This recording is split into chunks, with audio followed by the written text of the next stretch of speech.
Neuroplasticity, brain damage and recovery of function. पिछले video में हमने जाना था कि हमारा तंत्रिका तंत्र नर्वस सिस्टम कैसे डेवलप होता है। अब इस वीडियो में हम देखेंगे कि कैसे ब्रेन में डैमेज होने के बाद कुछ फंक्शंस जो उन एरिया से संबंधित थे जो डैमेज हो गए वो वापस आ सकते हैं समय के साथ। और ये इसलिए होता है कि हमारा ब्रेन न्यूरोप्लास्टिक है, इसके न्यूरॉन्स या हमारा ब्रेन जो है, हमारा तंत्रिका तंत्र, ये प्लास्टिक है, ये लचीला है, ये फंक्शंस को भी एडजस्ट कर लेता है और जो फंक्शंस खत्म हो गए, जो दूसरा एरिया कंट्रोल करता था, उसको भी टेक ओवर कर लेता है। न्यूरोप्लास्टिसिटी डिस्कस करने से पहले आइए पहले देखते हैं कि ब्रेन डैमेज के क्या क्या कारण हो सकते हैं। इनमें से कुछ कारणों को आप पहचान पाएंगे, आपने एक पहले की वीडियो में देखा हुआ है जिसमें हमने सेरिब्रोवैस्कुलर डिसऑर्डर्स डिस्कस किया था। तो उन डिसऑर्डर्स को भी यहाँ पर ब्रीफली डिस्कस करेंगे और कुछ नए तरह के भी कॉजेज जो होते हैं जिससे ब्रेन डैमेज हो सकता है उन्हें देखेंगे। सबसे पहले शुरू करते हैं ब्रेन ट्यूमर से। ट्यूमर को नियोप्लाज्म भी कहा जाता है। नियोप्लाज्म यानी न्यू ग्रोथ, कुछ नया विकास। तो ट्यूमर एक तरह का मसल या टिश्यू होता है, मास ऑफ सेल्स होता है जो कि हमारी बॉडी में ग्रो करता है।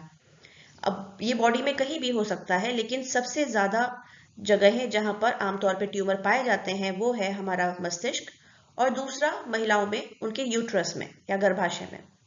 तो ब्रेन में अगर जो ट्यूमर है उसकी हम बात करें तो 20% ट्यूमर जो इंसानी दिमाग में पाए जाते हैं वो मेनिंजियोमा होते हैं। मेनिंजियोमा यानी मेनिंजीज के ट्यूमर। अब मेनिंजीज क्या है? मेनिंजीज वो 3 सतहें या मेम्ब्रेन्स हैं, 3 परतें जो कि हमारे केंद्रीय तंत्रिका तंत्र को प्रोटेक्ट करती हैं, उसकी सुरक्षा करती हैं। जो आपको अगर नाम याद होगा तो ड्यूरा मैटर, पाया मैटर, एरेक्नॉइड मेम्ब्रेन, ये तीनों होते हैं। अब इन मेनिंजियोमास की अगर बात करें हम, यानी मेनिंजीज के ट्यूमर्स की, तो ये एनकैप्सुलेटेड ट्यूमर होते हैं। एनकैप्सुलेटेड का मतलब कि एक कैप्सूल जैसे स्ट्रक्चर के अंदर बंद होते हैं। जैसे आपने कभी दवा में कैप्सूल देखी होगी कि बाहरी परत रहती है, उसके अंदर दवा भरी रहती है, उसी तरह से ये लगभग गोल जैसे या किसी और शेप के भी हो सकते हैं, एक झिल्ली, एक परत जैसा स्ट्रक्चर होता है, उसके अंदर ट्यूमर डेवलप करता है। इसको इसीलिए बोलते हैं एनकैप्सुलेटेड ट्यूमर। अब ये ट्यूमर्स जो होते हैं इन्हें पहचानना आसान होता है। सीटी स्कैन में अगर आप देखें तो क्लियरली ये ट्यूमर दिख जाएंगे, क्योंकि अलग से एक गोलाकार स्ट्रक्चर या एक घेरे में चीजें बढ़ती हुई दिखाई देती हैं, इसलिए इन्हें पहचानना और हटाना आसान होता है। और ये प्रॉब्लम कैसे क्रिएट करती हैं फंक्शंस में कि ये जो ग्रोथ है उसकी वजह से नीचे जो दूसरे सेल्स हैं ब्रेन के, जो टिश्यूज हैं, उन पर दबाव पड़ता है। अब ये दबाव जो है तो उनके फंक्शंस प्रभावित करता है, जो दूसरे ठीक सेल्स हैं उनके फंक्शंस को प्रभावित करता है। लेकिन ये ट्यूमर्स जो होते हैं एनकैप्सुलेटेड ट्यूमर्स, ये बिनाई ट्यूमर्स भी होते हैं। बिनाई यानी अगर सर्जरी से एक बार इन्हें हटा दिया गया तो इनके दोबारा पनपने का खतरा काफी कम होता है। लेकिन ऐसे ट्यूमर्स सिर्फ 20% ही हैं, क्योंकि मेनिंजियोमा सिर्फ 20% हैं। बाकी तरह के जो दिमाग में हमारे ट्यूमर्स हो सकते हैं 80%, वो सारे इनफिल्ट्रेटिंग नेचर के होते हैं। इनफिल्ट्रेटिंग ट्यूमर एनकैप्सुलेटेड ट्यूमर का उल्टा है। इनफिल्ट्रेटिंग ट्यूमर जो होता है उसका आप क्लियर बाउंड्री नहीं समझ पाएंगे सीटी स्कैन या किसी और तरह के स्कैन में, क्योंकि ये ट्यूमर्स अलग से नहीं ग्रो करते, ये आसपास के टिश्यूज से जुड़े रहते हैं। इसीलिए इनको पूरी तरह से सर्जरी करके हटा पाना मुश्किल होता है, क्योंकि अगर आप पूरी तरह से हटाने की कोशिश करेंगे तो जिन बाकी टिश्यूज और ऊतकों से ये जुड़े हुए हैं उनको भी डैमेज कर देंगे और बॉडी का कई सारा फंक्शन प्रभावित होने लगेगा। और अगर उनसे जुड़े वाले हिस्सों को छोड़ दें, सिर्फ कुछ मांस हटाएं, तो बाकी टिश्यू जो हैं वो कैंसरस टिश्यू की तरह बढ़ते ही जाते हैं सर्जरी के बाद भी। तो ऐसे ट्यूमर सर्जरी करने के बाद भी कुछ महीनों में फिर से पनपने लगते हैं और इसलिए ये ज्यादा खतरनाक होते हैं। दूसरे प्रकार के ब्रेन ट्यूमर कहलाते हैं ग्लायोमा। इनका नाम इसलिए पड़ा है ऐसे क्योंकि ये ट्यूमर्स ग्लायल सेल से डेवलप होते हैं। ब्रेन में हमारे न्यूरॉन्स भी होते हैं और ग्लायल सेल्स भी होते हैं, तो ग्लायोमास ग्लायल सेल्स के ट्यूमर हैं। इन ट्यूमर्स की बात यह है कि ये इनफिल्ट्रेटिंग किस्म के होते हैं, यानी ये एनकैप्सुलेटेड नहीं है, ये आसपास के टिश्यूज से जुड़े रहते हैं, इन्हें पूरी तरह हटा पाना कठिन होता है और इसलिए ये ज़्यादा डेंजरस है। ये बहुत तेजी से भी बढ़ते हैं और दुर्भाग्य से ये बहुत कॉमन है, आमतौर पर पाए भी जाते हैं लोगों में। लगभग 10% ब्रेन ट्यूमर ब्रेन में उत्पन्न होते ही नहीं है, ब्रेन में डेवलप ही नहीं होते हैं। ये होते हैं मेटास्टैटिक ट्यूमर। ऐसे ट्यूमर बॉडी में कहीं और डेवलप होते हैं और फिर इन ट्यूमर्स का कुछ टुकड़ा या कुछ हिस्सा टूटकर खून के बहाव के साथ ब्रेन में पहुंच जाता है और वहां पर फंस जाता है, रुक जाता है और वहां पर ग्रो करने लगता है। इन्हें कहते हैं मेटास्टैटिक ट्यूमर। मेटास्टैटिक नाम पड़ा है मेटास्टैसिस से, जिसका मतलब होता है एक अंग से दूसरे अंग में बीमारी का स्थानांतरण। मेटास्टैटिक ट्यूमर्स इंसानों में जो पाए जाते हैं ब्रेन में, उनका मुख्य कारण लंग कैंसर माना जाता है। अक्सर देखा जाता है कि जिन लोगों में लंग कैंसर डायग्नोज हुआ है उन्हें आगे चल के मेटास्टैटिक ब्रेन ट्यूमर का भी पता चलता है, क्योंकि लंग्स के कैंसर का कोई छोटा टुकड़ा, छोटा ऊतक टूटकर खून के बहाव के साथ ब्रेन में पहुंच जाता है और वहां पर एक ट्यूमर की तरह ग्रो करने लगता है। अभी आज के समय में ऐसे टाइप का जो मेटास्टैटिक ट्यूमर है, इसको पूरी तरह से हटा पाना और पर्सन को पूरी तरह ठीक कर पाना बहुत संभव नहीं है।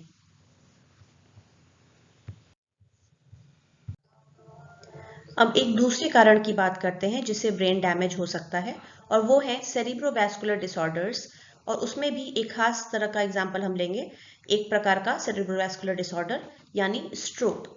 सेरिब्रोवैस्कुलर डिसऑर्डर वाले वीडियो में आपने समझा था कि सेरिब्रोवैस्कुलर वर्ड का मतलब है, सेरिब्रो मतलब ब्रेन और वैस्कुलर मतलब उसमें जो नसें होती हैं जो ब्लड ले जाती हैं, उनकी बात हो रही है।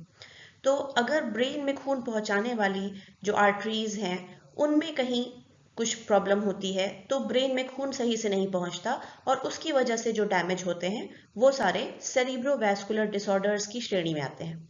इसमें से एक प्रकार होता है स्ट्रोक। स्ट्रोक में ब्रेन में डैमेज पहुंचता है और स्ट्रोक एक बहुत ही मुख्य कारण है लोगों की डेथ का, न्यूरोलॉजिकल डिसेबिलिटी का, यानी इंसान किसी प्रकार से अपंग हो सकता है अगर ब्रेन के किसी खास हिस्से में ब्लड नहीं पहुंचा और वो हिस्सा मर गया तो वो हिस्सा जो बॉडी का फंक्शन कंट्रोल करता था वो समाप्त हो जाता है और इसकी वजह से अशक्तता आ जाती है व्यक्तियों में। अब लक्षणों की अगर बात करें कि स्ट्रोक के लक्षण क्या आते हैं, तो लक्षण निर्भर करेगा कि ब्रेन में स्ट्रोक किस स्थान पे पहुंचा है।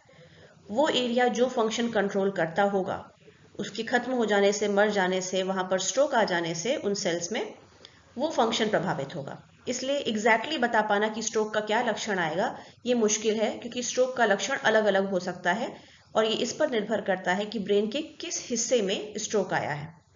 पर आमतौर पर कुछ कॉमन चीजें जो देखी जाती हैं स्ट्रोक में, वो है एमनेसिया, यानी याददाश्त पर प्रभाव पड़ता है, चीजें याद नहीं रहती, पहले की चीजें जो मेमोरी है वो भूल जाती है। अफेजिया यानी भाषा की दिक्कतें हो जाती हैं, बोलने करने में दिक्कत हो जाती है। पैरालिसिस, लकवा मार जाता है। और कोमा भी हो सकता है, व्यक्ति कोमा में जा सकता है। जहां भी स्ट्रोक होता है वहां पे जो टिश्यूज मरती हैं या मरने की प्रक्रिया में होती हैं, डैमेज हो जाती हैं, उस एरिया को कहते हैं इन्फार्क्ट। और इन्फार्क्ट के आसपास की जो टिश्यूज होती हैं उन्हें कहते हैं पेनम्ब्रा। जिस जगह इन्फार्क्ट आया है वहां की सेल्स तो मर ही गई, लेकिन उसके आसपास जो पेनम्ब्रा की सेल्स हैं, मतलब उससे सटे हुए हिस्से की जो सेल्स हैं, वहां पे भी कार्य प्रभावित होता है। पेनम्ब्रा के जो टिश्यूज हैं वो अगले कुछ दिनों में या तो पूरी तरह से ठीक हो सकते हैं या मर भी सकते हैं, और ये कई सारे कारकों पर निर्भर करता है। इसीलिए जब इलाज किया जाता है स्ट्रोक का तो सबसे मुख्य गोल उसका यही है कि पेनम्ब्रा के टिश्यूज को पहले सेव किया जाए। स्ट्रोक दो मुख्य प्रकार के हो सकते हैं। एक तो वैसे स्ट्रोक जो कि सेरिब्रल हैमरेज की वजह से होते हैं, और दूसरे वैसे जो कि सेरिब्रल इस्कीमिया की वजह से होते हैं, यानी हैमरेजिक स्ट्रोक और इस्कीमिक स्ट्रोक, ये दो प्रकार हो सकते हैं। अब इस्कीमिक स्ट्रोक कब होता है? जबकि ब्रेन में खून पहुंचाने वाली नसें जो हैं उसमें कहीं ब्लॉकेज हो जाए, या कोलेस्ट्रॉल जम जाए, या कोई और कारण से कुछ ब्लॉकेज हो जाए और खून सही से या सही मात्रा में नहीं पहुंच पाए। और दूसरा प्रकार हेमोरेजिक स्ट्रोक, इसमें ब्रेन में जो नसें हैं वो फट जाती हैं और वहां से ब्लड लीक करने लगता है और सब एरियाज में फैलने लगता है और अगल बगल के टिश्यूज पर दबाव डालने लगता है, उससे भी डैमेज होता है। तो ये दो प्रकार के स्ट्रोक्स होते हैं।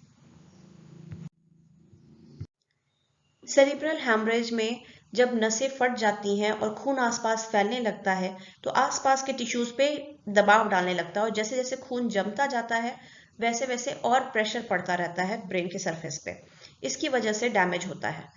और अक्सर ये सेरिब्रल हैमरेज जो है यानी नसों का फट जाना, इसका एक मुख्य कारण एन्यूरिज्म होता है। एन्यूरिज्म एक बलून जैसा स्ट्रक्चर बन जाता है, गुब्बारे जैसा सरफेस फूल जाती है किसी भी ब्लड वेसल की, और वो खतरनाक होती है क्योंकि उसका सरफेस बहुत पतला सा होता है। जैसे जब आप एक बलून को फुला देते हैं तो उसकी सरफेस काफी पतली हो जाती है, वैसे ही एक एन्यूरिज्म का सरफेस काफी पतला होता है। और अगर किसी को हाई बीपी है या इस तरह की कुछ प्रॉब्लम है जिससे थोड़ा सा भी ब्लड का ज्यादा प्रेशर पड़ा तो ये बलून फट जाता है और खून फैलने लगता है। इसीलिए जिन लोगों में एन्यूरिज्म हो, जिनके ब्रेन में, उन्हें पूरा प्रयास करना चाहिए कि कोई ऐसी गतिविधि न करे जिससे उनका रक्तचाप बढ़े, ब्लड प्रेशर बढ़े, या कोई भी ऐसी भारी गतिविधि जिससे आमतौर पर ब्लड प्रेशर बढ़ता है, जैसे एक्सरसाइज करना या बहुत ज़्यादा इमोशनल होना इत्यादि। एन्यूरिज्म कॉन्जेनाइटल हो सकते हैं यानी पैदाइशी आपके ब्रेन में हो सकते हैं, या कभी कभी किसी खास प्रकार का इन्फेक्शन ब्रेन में होने से या किसी तरह का जहरीला पदार्थ खा लेने से भी ये एन्यूरिज्म्स बन सकते हैं। एन्यूरिज्म ब्रेन में जो पाए जाते हैं वो ज़्यादा डैमेजिंग होते हैं, ज़्यादा प्रॉब्लमेटिक होते हैं, पर ऐसा नहीं है कि एन्यूरिज्म बाकी बॉडी में नहीं हो सकता। नसें बॉडी में हर जगह हैं और एन्यूरिज्म इसलिए बॉडी के किसी भी पार्ट में हो सकता है, पर ये ज़्यादा खतरनाक होता है अगर ये ब्रेन में होता है तो।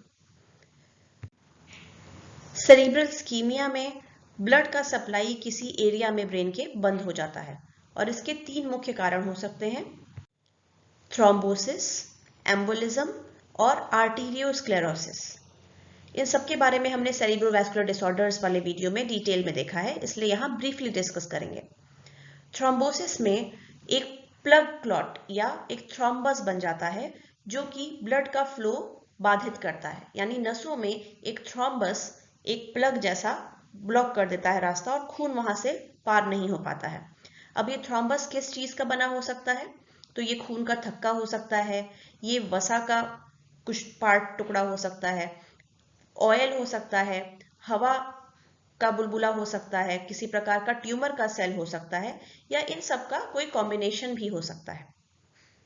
एम्बोलिज्म भी लगभग मिलता जुलता है, लेकिन इसमें जो भी ब्लॉकेज होता है, जो प्लग ब्लॉक करता है खून का रास्ता, खून के बहाव को, ये एम्बोलस कहलाता है, और ये वहीं पर नहीं फॉर्म होता है, उसी जगह पे नहीं बनता है जहां पर ये ब्लॉकेज कर रहा है। ये खून की मदद से उसके रास्ते से बहते हुए किसी बड़ी नस या धमनी से होकर आता है और फिर किसी छोटी नसों में फंस जाता है और वहां फिर आगे का रास्ता ब्लॉक करने लगता है।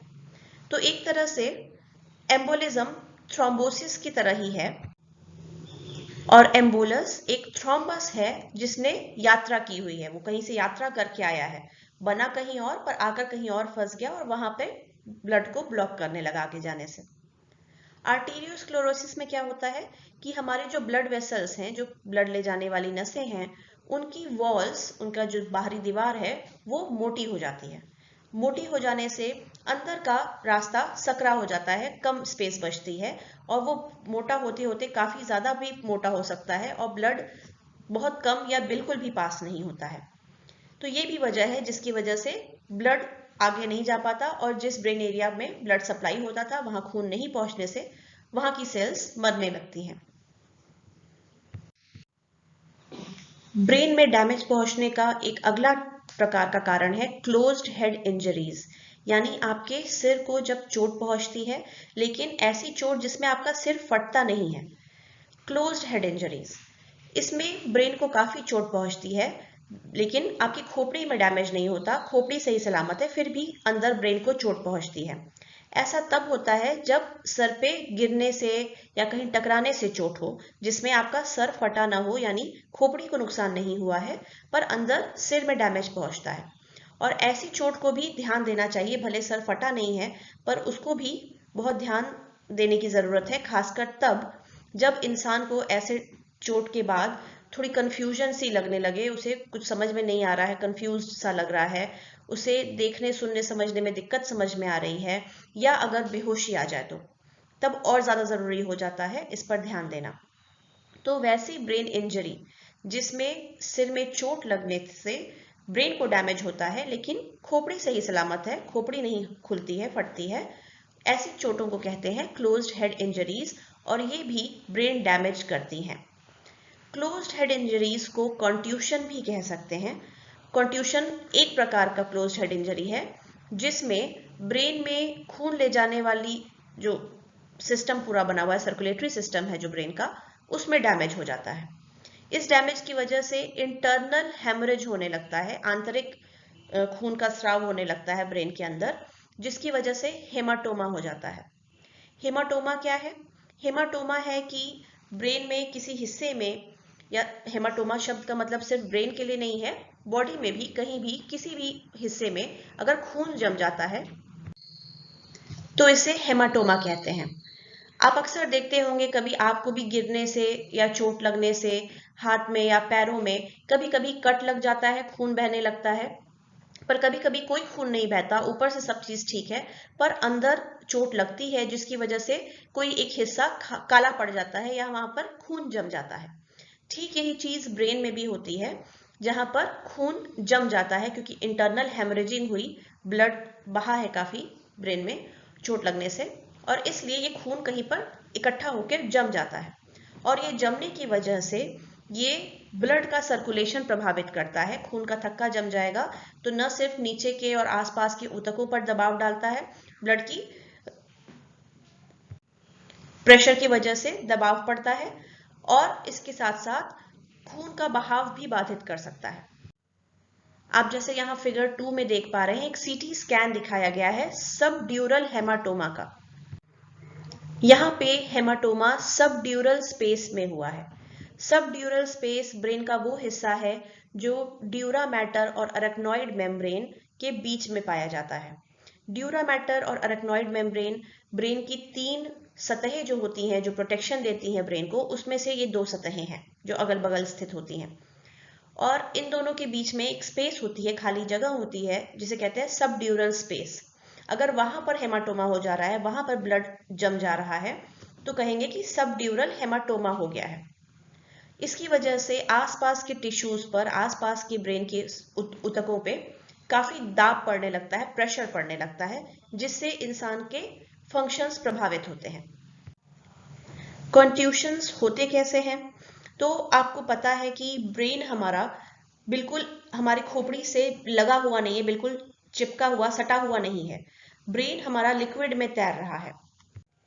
जो हमारे ब्रेन में सेरिब्रोस्पाइनल फ्लूइड होता है उसमें ब्रेन तैर रहा है। अगर ऐसा नहीं होता तो हमें ब्रेन का वजन भी बहुत ज्यादा पता चलता, पर क्योंकि वो लिक्विड में फ्लोट कर रहा है इसलिए उतना वजन नहीं पता चलता, और ये लिक्विड ब्रेन को झटकों से या चोटों से बचाता भी है।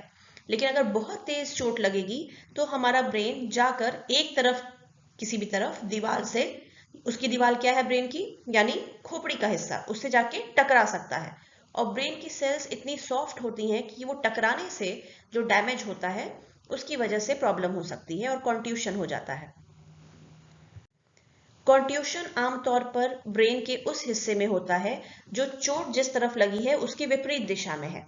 जैसे आप खुद सोचिए, अगर सर में आपको सामने से तेज चोट लग रही है तो आपका ब्रेन पीछे जाकर खोपड़ी से टकरा जाएगा पिछले हिस्से में, तो ऑपोजिट साइड वहां पे डैमेज हो जाएगा। तो जिस तरफ चोट लगी उसके उल्टे तरफ अक्सर कॉन्ट्यूशन देखे जाते हैं, इसलिए इन्हें काउंटर कूप इंजरीज भी कहते हैं। जिस तरफ डैमेज हुआ, कूप हुआ, उसके उल्टे दिशा में काउंटर कूप एरिया में डैमेज हो जाता है, इंजरी हो जाती है। जब ब्रेन में कॉन्ट्यूशन होने के बाद, यानी इस प्रकार की इंटरनल चोट लगने के बाद, अगर व्यक्ति को कॉन्शियसनेस में दिक्कत लग रही है, उसको चेतना में समस्या समझ में आ रही है, वो कंफ्यूज्ड है, उसे चीजें नहीं समझ में आ रही है, बेहोशी उसको होती है, जबकि कोई और तरह का डैमेज नहीं हो रहा है, तो फिर हम कहते हैं कि कॉन्कशन हुआ है व्यक्ति को। इसका मतलब ये हुआ कि कॉन्कशन का मतलब है कि कुछ देर के लिए, अल्पकाल के लिए, टेम्पररली आपका नॉर्मल ब्रेन फंक्शन काम नहीं करता ठीक तरह से, लेकिन कोई लॉन्ग टर्म डैमेज नहीं होता। थोड़ी देर बाद या बेहोशी के बाद फिर चीजें ठीक हो जाएंगी। हालांकि अभी लेटेस्ट जो शोध हैं वो ये बताते हैं, जो लेटेस्ट सबूत मिले हैं, कि कॉन्कशन का प्रभाव भी कुछ सालों तक रह सकता है। और अगर कॉन्कशन बार बार हो रहा है, रिपीट हो रहा है, तो कॉन्कशन का प्रभाव जुड़ता जाता है, ऐड होता जाता है और बढ़ता जाता है। बार बार ब्रेन में चोट किन लोगों को लगती है? कभी कभी जो महिलाएं घरेलू हिंसा का शिकार होती हैं, मारी पीटी जाती हैं, उनको इस तरह का चोट आ सकता है। और वैसे लोग जो बॉक्सर्स वगैरह होते हैं, उनको अक्सर सरों पे चोट लगती रहती है, क्योंकि उनका प्रोफेशन ही ऐसा है, काम ही ऐसा है। ऐसे लोगों में पंच ड्रंक सिंड्रोम हो जाता है, जिसमें डिमेंशिया हो जाता है, याददाश्त पर प्रभाव पड़ता है और ब्रेन में काफी अलग अलग हिस्सों में डैमेज पहुंचता है, क्योंकि उनके ब्रेन में बार बार कॉन्कशंस आते रहे हैं। ब्रेन में डैमेज इन्फेक्शंस की वजह से भी हो सकता है। ब्रेन इन्फेक्शन किसे कहते हैं? जब सूक्ष्म जीव, माइक्रो ऑर्गेनिजम्स ब्रेन में पहुंच जाएं, जैसे बैक्टीरिया या वायरस, तो ब्रेन इन्फेक्शन हो जाता है। और इसकी वजह से ब्रेन की सतह में जो सूजन आती है उसे कहते हैं एन्सेफेलाइटिस। दो मुख्य प्रकार के ब्रेन इन्फेक्शन है, बैक्टीरियल इन्फेक्शन और वायरल इन्फेक्शन। पहले बैक्टीरियल इन्फेक्शन की बात करते हैं। जब बैक्टीरिया ब्रेन को प्रभावित करते हैं तो अक्सर सेरिब्रल एब्सेसेस बन जाते हैं, यानी पस कलेक्ट हो जाता है ब्रेन में, अलग अलग एरियाज में पॉकेट्स बन जाते हैं, कुछ गोल गोल थैलियां जैसी बन जाती हैं जिसमें पस भरा रहता है। ये बैक्टीरिया के इन्फेक्शन की वजह से होता है। इन पस की थैलियों को सेरिब्रल एब्सेसेस कहते हैं। बैक्टीरिया मेनिंजाइटिस का भी एक मुख्य कारण है, यानी ब्रेन को प्रोटेक्ट करने वाली जो सतहें हैं, मेनिंजीज, उनमें सूजन। और ये जानलेवा होता है करीब 25% वयस्कों में। ब्रेन इन्फेक्शन में बैक्टीरियल इन्फेक्शन अगर हुआ है तो पेनिसिलिन या कुछ और एंटीबायोटिक्स का यूज होता है इन बैक्टीरियल इन्फेक्शंस को ठीक करने के लिए। लेकिन जब तक से ये दवाएं असर करेंगी, उसके पहले जो डैमेज हो चुका है ब्रेन में, वो ठीक नहीं कर सकती ये दवाएं।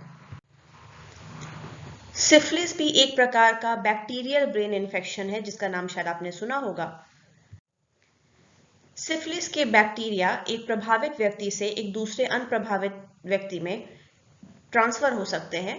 मतलब एक व्यक्ति जिसको इन्फेक्शन है सिफिलिस का, उससे एक दूसरे व्यक्ति में जा सकते हैं जिसको इन्फेक्शन नहीं है। और ये कैसे होता है?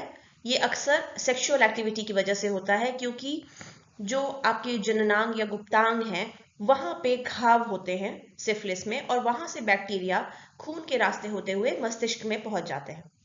जब इस बैक्टीरिया से इन्फेक्शन होता है तो ये बैक्टीरिया इन्फेक्शन होने के कुछ साल तक बिल्कुल शांत पड़ा रहता है, तो आपको कोई लक्षण नहीं आएंगे, कुछ भी पता नहीं चलेगा, वैसा ही जैसा एड्स में भी होता है।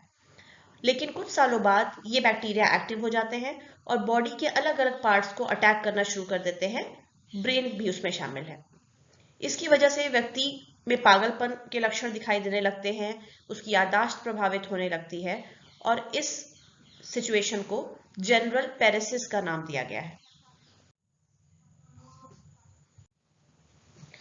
अब बात करते हैं वायरल इन्फेक्शंस की। वायरल इन्फेक्शन नर्वस सिस्टम के दो प्रकार के हो सकते हैं। एक तो उस तरह के वायरस जो कि नर्वस सिस्टम के लिए खास आकर्षण रखते हैं, यानी वो नर्वस सिस्टम को ही प्रभावित करते हैं, तंत्रिका तंत्र को ही प्रभावित करते हैं। और दूसरे प्रकार के वायरस होते हैं जो तंत्रिका तंत्र को प्रभावित तो करते हैं, लेकिन उसके लिए कुछ खास आकर्षण नहीं रखते हैं, यानी वो बाकी भी शरीर के सेल्स या टिश्यूज को उसी तरह से प्रभावित करते हैं। इसमें हम पहला एग्जाम्पल लेंगे रेबीज का, जो आपने नाम सुना होगा। ये अक्सर एक जानवर के काटने से हो जाता है। अक्सर कुत्तों में हमने ये सुना है, पर ऐसा नहीं है कि सिर्फ कुत्तों में ही रेबीज होता है, ये और भी जानवरों में हो सकता है, जैसे चूहा, चमगादड़, बिल्लियां इत्यादि। इसमें जो वायरस होता है वो नर्वस सिस्टम के लिए या तंत्रिका तंत्र के लिए कुछ खास रुझान, खास आकर्षण रखता है, वो तंत्रिका तंत्र को ही प्रभावित करता है। इसमें जब ब्रेन इस वायरस से प्रभावित हो जाता है तो जो जानवर है, या जब इंसान में हो जाए तो इंसान भी पागल हो जाता है और दूसरों को काटने के लिए दौड़ता है। इसीलिए ऐसे जानवर जिनमें रेबीज है, अगर वो दूसरों को अटैक करेंगे, इंसानों को अटैक करेंगे और काटेंगे, तो उनमें भी ये बीमारी, ये वायरस फैल जाएगा। रेबीज का प्रभाव हमेशा जानलेवा ही होता है, मैक्सिमम केस में जानलेवा ही होता है। शायद ही कभी ऐसा होता हो कि इंसान बचता है। लेकिन इस वायरस में एक खासियत ये है कि ये इन्फेक्शन होने के तुरंत अटैक नहीं करना शुरू करता है।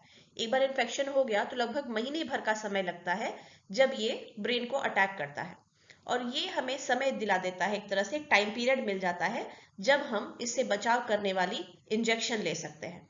इसीलिए कहा जाता है कि अगर किसी जानवर ने आपको काट लिया है तो रेबीज का इंजेक्शन ले लीजिए, ताकि अगर उस जानवर में इसके वायरस रहे हो तो आप में ये आपके नर्वस सिस्टम को प्रभावित नहीं करने पाएगा और जानलेवा नहीं होगा। दूसरे प्रकार के वायरस होते हैं मम्प्स और हर्पीज। ये वायरस वैसे वायरस हैं जो हमारे तंत्रिका तंत्र को अटैक तो करते हैं, लेकिन उसके लिए कोई खास इंटरेस्ट या खास आकर्षण नहीं रखते हैं कि वो सिर्फ तंत्रिका तंत्र को ही प्रभावित करेंगे और दूसरी मांसपेशियों को या सेल्स को नहीं प्रभावित करेंगे। ये वायरस आमतौर पे ब्रेन में स्प्रेड कर जाते हैं, लेकिन आमतौर पर ये बॉडी के दूसरे मांसपेशियों और ऊतकों को ही प्रभावित करते हैं।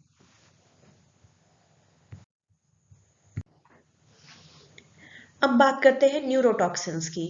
जो न्यूरॉन्स के लिए जहर होते हैं उन्हें कहा जाता है न्यूरोटॉक्सिन्स।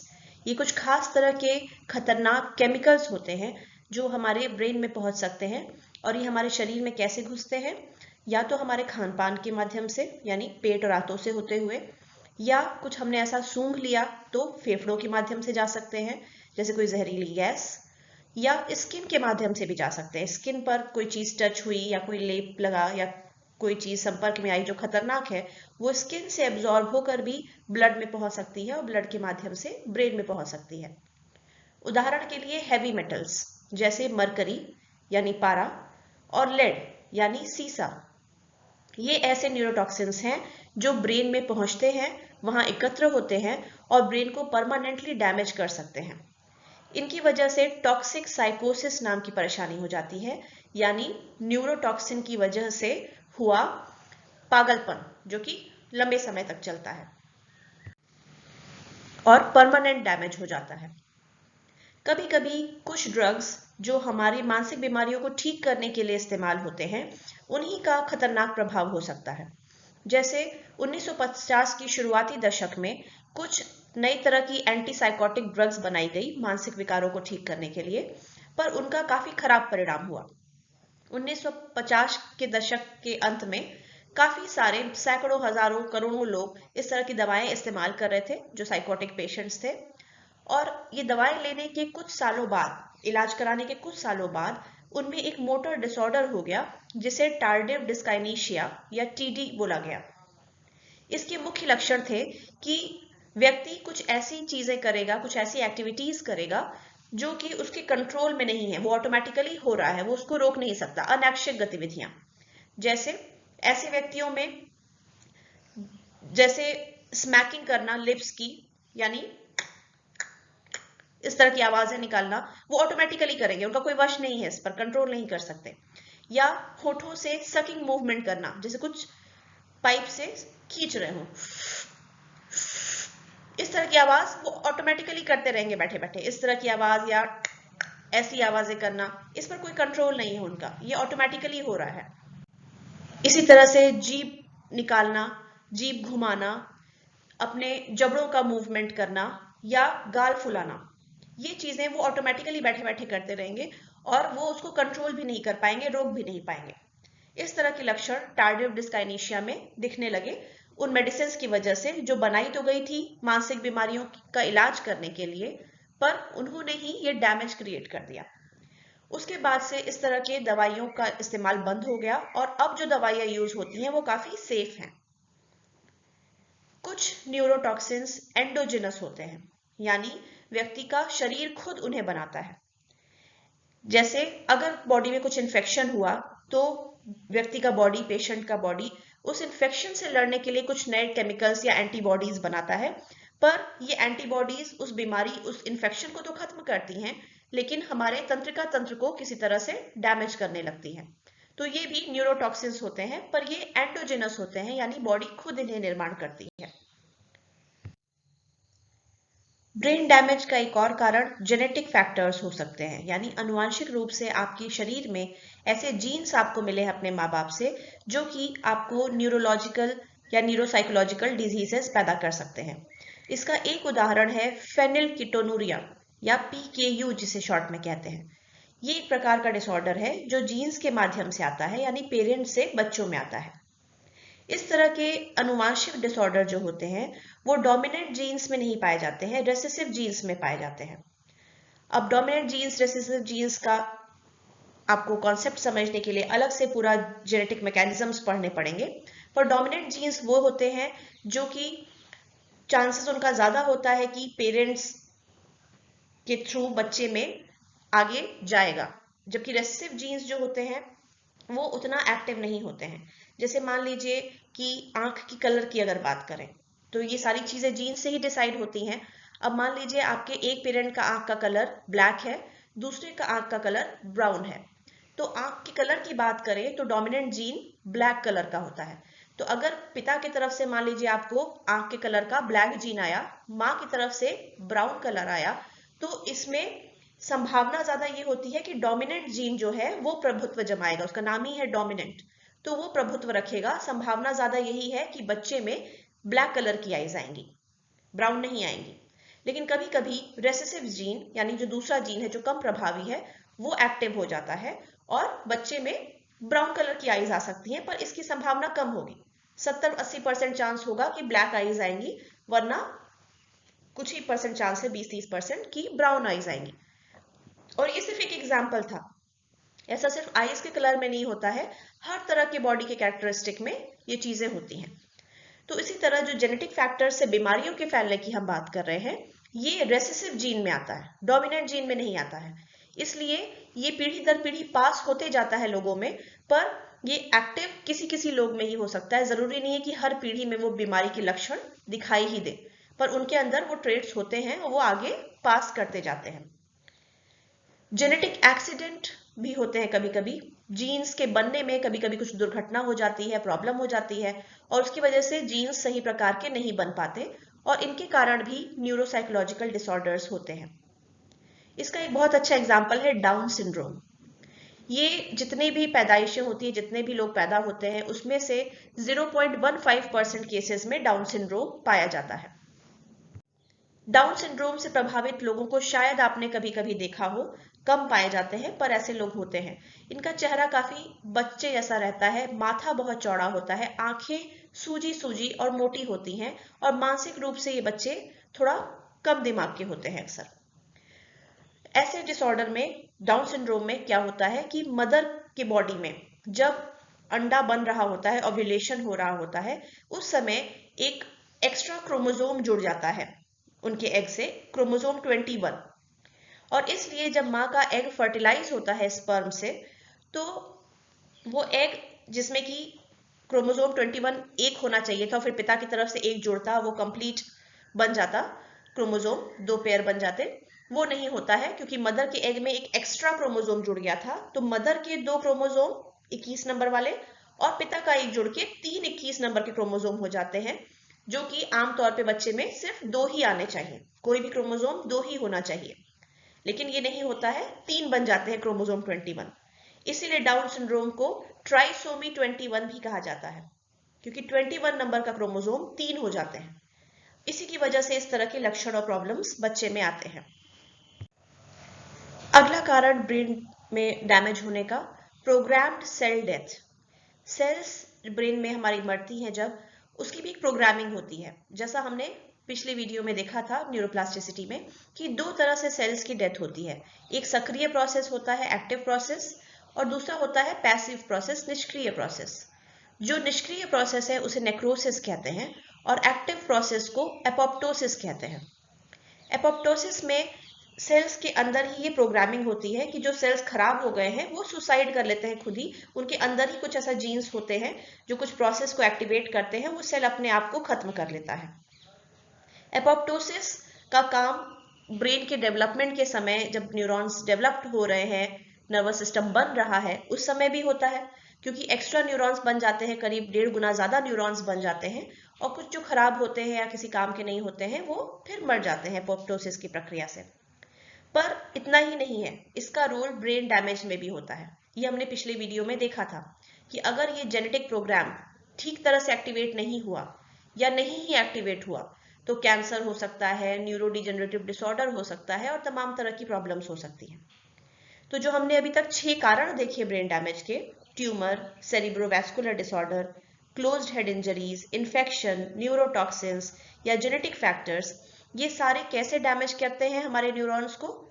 कुछ हद तक ये एपोप्टोसिस की प्रक्रिया को एक्टिवेट करके ही सेल्स को नुकसान पहुंचाते हैं या न्यूरॉन्स की मृत्यु का कारण बनते हैं। ब्रेन डैमेज का कारण न्यूरोलॉजिकल डिजीजेस भी होती हैं, नर्वस सिस्टम की डिजीजेस, जैसे एपिलेप्सी, मिर्गी का मुख्य लक्षण होता है मिर्गी का दौरा। लेकिन जिन भी लोगों में दौरे आते हैं, इसका मतलब ये नहीं कि वो सभी मिर्गी के दौरे होते हैं। दौरा कभी भी पड़ सकता है, कभी कभी कोई व्यक्ति बहुत बीमार है, उसे बहुत तेज बुखार आ रहा है तो भी उसे दौरा पड़ सकता है, फिर उसको जो लाइफ में कभी नहीं होगा, बस एक बार हुआ। कभी कभी कुछ जहरीला पदार्थ ब्रेन में चले जाने से हमें इस तरह का दौरा आ सकता है, लेकिन ये चीजें कभी कभी होती हैं और ये सारे दौरे मिर्गी के दौरे नहीं होते।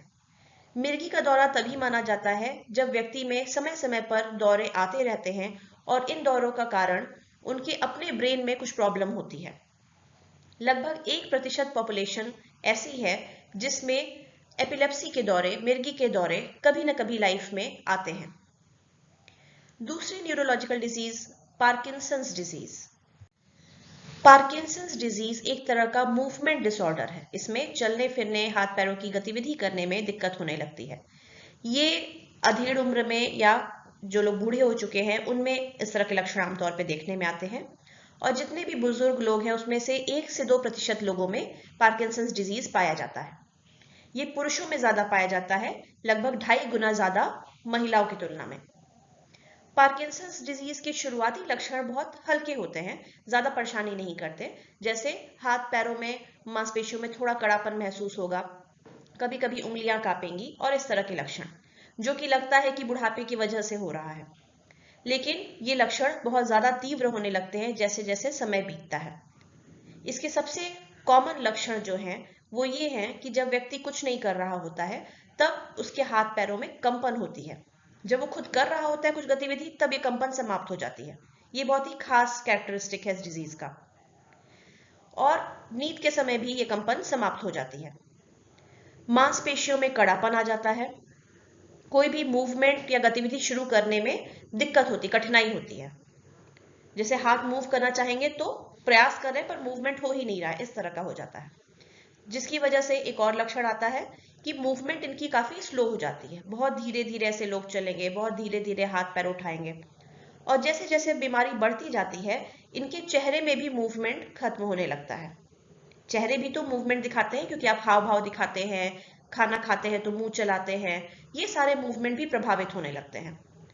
और इनका चेहरा बिल्कुल मास्क के जैसा हो जाता है, एक मुखौटे के जैसा हो जाता है जिसपे कोई एक्सप्रेशन ही नहीं आ रहा है, क्योंकि एक्सप्रेशन के लिए भी आपको मूवमेंट करना पड़ेगा चेहरे की मांसपेशियों का, और वो भी इनसे नहीं हो पाता एक समय आकर। इसके लक्षण आना जब शुरू होते हैं, ये शारीरिक लक्षण जब आना शुरू होते हैं इस बीमारी के, उससे पहले दर्द, तकलीफ, अवसाद, इस तरह के लक्षण काफी पहले ही शुरू हो जाते हैं।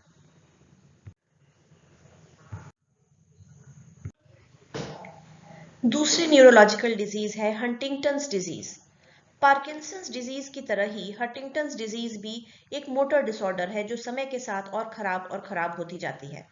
लेकिन पार्किंसंस डिजीज के इतर ये डिसऑर्डर बहुत ही रेयर है। 10,000 लोगों में किसी एक व्यक्ति में ये डिसऑर्डर पाया जाता है।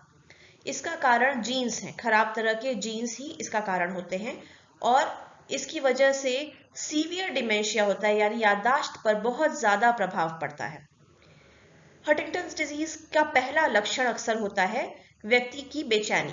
बेचैनी यानी मन के तौर पर नहीं, शारीरिक तौर पर। ऐसे व्यक्ति एक जगह चैन से बैठ नहीं सकते, वो हिलते डुलते रहेंगे, मूवमेंट करते रहेंगे। ये लगभग पहला लक्षण होता है इस डिसऑर्डर का। जैसे जैसे ये बीमारी बढ़ती है इस तरह के मूवमेंट्स बहुत ज्यादा होने लगते हैं, काफी झटकेदार मूवमेंट्स बॉडी के होने लगते हैं, काफी सारी मांसपेशियों में ये चीजें होने लगती हैं, और साथ ही साथ व्यक्ति के दिमाग पे भी असर पड़ता है। वो चीज़ें बहुत भूलने लगता है, दिमाग में उसके कमी आ जाती है कई प्रकार की। और एक समय ऐसा भी आता है जब ये बहुत एक्सट्रीम पे पहुंच जाता है और व्यक्ति खुद को खिला भी नहीं सकता, मतलब खुद से खा पी भी नहीं सकता है, अपना टॉयलेट बाथरूम ये सब चीज़ें भी कंट्रोल नहीं कर पाता है, वहाँ की मसल्स पर भी कंट्रोल नहीं रह जाता है। और क्योंकि याददाश्त पर भी असर पड़ता है इस बीमारी में, तो एक समय ऐसा भी आ सकता है जब वो अपने बच्चों को भी नहीं पहचान पाता है। इस बीमारी का अब तक कोई इलाज नहीं है और एक बार पहला लक्षण आया तो उसके लगभग 15 साल में व्यक्ति की मृत्यु हो जाती है। हंटिंगटन्स डिजीज एक पीढ़ी से दूसरी पीढ़ी में पास ऑन होती जाती है क्योंकि इसके लिए एक जीन उत्तरदायी है, एक म्यूटेटेड जीन जिसे हंटिंगटन कहते हैं। इसकी वजह से ये बीमारी पीढ़ी दर पीढ़ी चलती जाती है।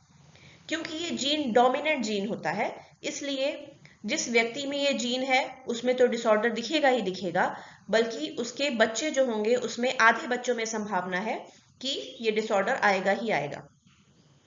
जो प्रोटीन होता है इस जीन में जिसकी वजह से प्रॉब्लम होती है, जो फॉल्टी प्रोटीन है, उसे हंटिंगटन प्रोटीन कहते हैं। हंटिंगटन जीन जो है वो पेरेंट से बच्चे में पास होते जाता है और सबसे दिक्कत ये होती है कि इसके पहले लक्षण, इस बीमारी के पहले लक्षण अक्सर 40 वर्ष के बाद आते हैं, जिस समय तक लोग शादी कर चुके होते हैं और बच्चे भी पैदा करने लगते हैं। तो शादी के या प्रजनन का जो मुख्य साल है, जो मुख्य समय है, उसके बाद इसके पहले लक्षण आना शुरू होते हैं और तब तक जो भी व्यक्ति है वो अपने बच्चों में ये जीन्स दे चुका होता है, इसीलिए ये प्रॉब्लम कंट्रोल भी नहीं होने पाती है, ये आगे पीढ़ी दर पीढ़ी जाती रहती है। अगर व्यक्ति को पहले पता चल जाए कि उसे ये प्रॉब्लम है तो शायद वो फिर प्रजनन न करे ताकि आगे की पीढ़ियों में वो प्रॉब्लम न बढ़े। अभी तक इस बीमारी का कोई इलाज नहीं है। हमें अभी ये भी नहीं पता कि हंटिंगटन प्रोटीन किस प्रकार से ब्रेन में नुकसान करना शुरू करता है। लेकिन आप बाईं तरफ देख सकते हैं, पिक्चर्स में दिखाया गया है कि हंटिंगटन डिजीज के शुरुआती लक्षण कैसे होते हैं। इंसान बहुत मूडी हो जाता है, वो मूवमेंट करता रहता है, वो चैन से नहीं बैठ सकता एक जगह, हाथ पैर का मूवमेंट, हिलना डुलना, कुछ ना कुछ करता रहेगा। दिमागी तौर पे भी उसके प्रभाव पड़ता है, उसकी पर्सनैलिटी में परिवर्तन होने लगता है, अवसाद हो जाता है, वो किसी एक चीज पर फोकस नहीं कर सकता और मसल्स में उसको जैसे स्फुरण या फरकने जैसी चीजें होने लगती हैं। अगर आप किसी हंटिंगटन डिजीज से प्रभावित व्यक्ति के मस्तिष्क को देखें तो जैसे नीचे पिक्चर में कंपेयर किया गया है, पहला पिक्चर एक नॉर्मल व्यक्ति का ब्रेन दिखा रहा है और दूसरा हंटिंगटन वाले व्यक्ति का ब्रेन दिखा रहा है। यहाँ आप देख पा रहे हैं कि दोनों ब्रेन्स में कितना डिफरेंस है। हंटिंगटन वाले व्यक्ति के ब्रेन में काफी मसल्स, ब्रेन की काफी सेल्स जो है मर चुकी हैं, इसलिए वहां पर खालीपन आ गया है, जिसकी वजह से ये प्रॉब्लम देखने में आती है। अगले प्रकार की न्यूरोलॉजिकल डिजीज जो हम यहाँ देखेंगे वो है मल्टीपल स्क्लेरोसिस या MS जिसे शॉर्ट में कहते हैं। ये प्रॉब्लम जो होती है इसमें हमारे केंद्रीय तंत्रिका तंत्र, सेंट्रल नर्वस सिस्टम में जो भी न्यूरॉन्स होते हैं, उन न्यूरॉन्स के एक्सॉन पर एक माइलिन शीथ होती है। माइलिन शीथ में ही प्रॉब्लम होने लगती है। माइलिन शीथ टूटने, बिखरने लगती है, मरने लगती है, डैमेज हो जाती है। हमारे एक्सॉन्स पर, न्यूरॉन्स में जो एक्सॉन होते हैं, जैसा आप तस्वीर में देख पा रहे हैं, एक नॉर्मल दिखाया गया है और दूसरा वैसा जिसमें कि मल्टीपल स्क्लेरोसिस हो गया है। ये जो माइलिन शीथ चढ़ी होती है न्यूरॉन्स के एक्सॉन पर, इसकी वजह से इंफॉर्मेशन एक न्यूरॉन से दूसरे न्यूरॉन में तेजी से ट्रैवल करती है। लेकिन अगर इसमें डैमेज होने लगे तो न्यूरॉन्स का फंक्शन प्रभावित होगा और न्यूरॉन्स मरने भी लग सकते हैं। यही होता है मल्टीपल स्क्लेरोसिस में। जैसा आप देख पा रहे हैं दोनों ही तस्वीर में, जो दूसरा न्यूरॉन है उसका एक्सॉन काफी डैमेज हो चुका है और ये डैमेज जब होने लगता है तो वो न्यूरॉन्स भी मरने लगते हैं। मल्टीपल स्क्लेरोसिस एक ऑटो इम्यून डिसऑर्डर है, यानी इसमें हमारी बॉडी का इम्यून सिस्टम, यानी हमारे बॉडी में जो सुरक्षा प्रणाली होती है, जो बाहरी बीमारियों, इन्फेक्शन, वायरसेस से हमें बचाती है, वो बॉडी के ही किसी अंग पर अटैक करने लगती है क्योंकि उसे भ्रम हो जाता है कि ये बॉडी का पार्ट नहीं है, ये बाहरी कोई जीवाणु आ गया है, और ये समझ के बॉडी के ही किसी पार्ट पर अटैक करने लगती है। मल्टीपल स्क्लेरोसिस में भी वही होता है। हमारा इम्यून सिस्टम या रोग प्रतिरोधक प्रणाली जो है हमारे बॉडी की, वो माइलिन शीथ पर अटैक करने लगती है, ये समझ के कि ये कोई फॉरेन बॉडी आ गई है, कोई बाहरी चीज, बाहरी जीवाणु हमारे बॉडी में घुस गया है और इसे मारना है। इस वजह से मल्टीपल स्क्लेरोसिस में माइलिन शीथ डैमेज होने लगती है, जिसकी वजह से अलग अलग तरह के लक्षण आते हैं। ब्रेन डैमेज का अगला कारण न्यूरोलॉजिकल डिजीज के कैटेगरी में अल्जाइमर्स डिजीज है। ये डिमेंशिया या स्मृति लोप यानी याददाश्त खराब होने का एक बहुत प्रमुख कारण है। अल्जाइमर्स डिजीज कभी कभी ये 40 वर्ष के उम्र के लोगों में भी दिखाई दे सकते हैं इसके लक्षण, पर आमतौर पर ये 60-65 की उम्र के ऊपर ही के लोगों में ये दिखाई देता है, यानी बुढ़ापे की बीमारी एक तरह से ये है। समय के साथ जैसे जैसे उम्र बढ़ती जाती है व्यक्ति की, इसके लक्षण और खराब होते जाते हैं। 65 साल की उम्र के ऊपर के जो लोग हैं उसमें लगभग 10% लोग इस बीमारी से जूझते हैं। अल्जाइमर्स डिजीज के शुरुआती लक्षण होते हैं याददाश्त प्रभावित होना, चीजों पर ध्यान नहीं दे पाना, व्यक्तित्व में परिवर्तन। फिर बीच में जब बीमारी लगभग बीच के स्टेज में पहुंच गई है, उस समय कुछ और तरह के लक्षण भी आते हैं, जैसे कंफ्यूजन, चिड़चिड़ापन, दुश्चिंता, एंजाइटी और बोलने में दिक्कतें। और जब ये एडवांस्ड स्टेज में पहुंच जाता है, लगभग लास्ट स्टेजेस में ये बीमारी पहुंच जाती है, तो पेशेंट की स्थिति इतनी खराब हो जाती है कि वो सिंपल चीजें भी जैसे खाना निगलना या अपने टॉयलेट वगैरह पे कंट्रोल कर पाना, वहां की मांसपेशियों पे कंट्रोल करना, ये भी नहीं कर पाता है। और कई बार तो उसे बेड पर पड़ा रहना होता है जहां पे वो गंदगी वगैरह करता रहता है, उसे पूरी केयर की जरूरत होती है। उसे खाना भी नहीं खाते बनता है तो उसे पानी चढ़ाना पड़ता है और इस तरह की चीजें भी हो जाती हैं। अल्जाइमर्स डिजीज एक टर्मिनल डिजीज है, यानी इसमें मृत्यु निश्चित है। अल्जाइमर्स डिजीज एकमात्र कारण नहीं है डिमेंशिया का, यानी स्मृति लोप का, याददाश्त खराब होने का। इसलिए इसको गारंटी के साथ सिर्फ बाहरी व्यवहारिक लक्षणों के आधार पर डायग्नोज नहीं किया जा सकता। अल्जाइमर्स की डायग्नोसिस कंफर्म तौर पे नहीं होती है। जब भी डॉक्टर अल्जाइमर्स की पहचान करते भी हैं तो वो बोलते हैं प्रोबेबल अल्जाइमर्स, मतलब संभावित है कि अल्जाइमर है। कंफर्म डायग्नोसिस नहीं हो पाती है, क्योंकि इसकी कंफर्म डायग्नोसिस मृत्यु के बाद ही हो सकती है। जब पोस्टमार्टम होता है, ऑटोप्सी होती है, तो ब्रेन में खास तरह की चीजें देखी जा सकती हैं उस समय, और तभी कंफर्म हो सकता है कि अल्जाइमर्स ही था। लेकिन ये स्थिति अभी तक थी। हालिया कुछ रिसर्चेस उसमें कुछ ऐसी नई टेक्निक्स आ गई हैं, कुछ नए ब्रेन इमेजिंग टेस्ट आ गए हैं या सेरिब्रोस्पाइनल फ्लूइड के टेस्ट आ गए हैं, जिसकी वजह से हम और पहले भी डायग्नोसिस कर सकते हैं। अल्जाइमर्स डिजीज में 3 खास तरह के स्ट्रक्चर्स ब्रेन में दिखने शुरू हो जाते हैं।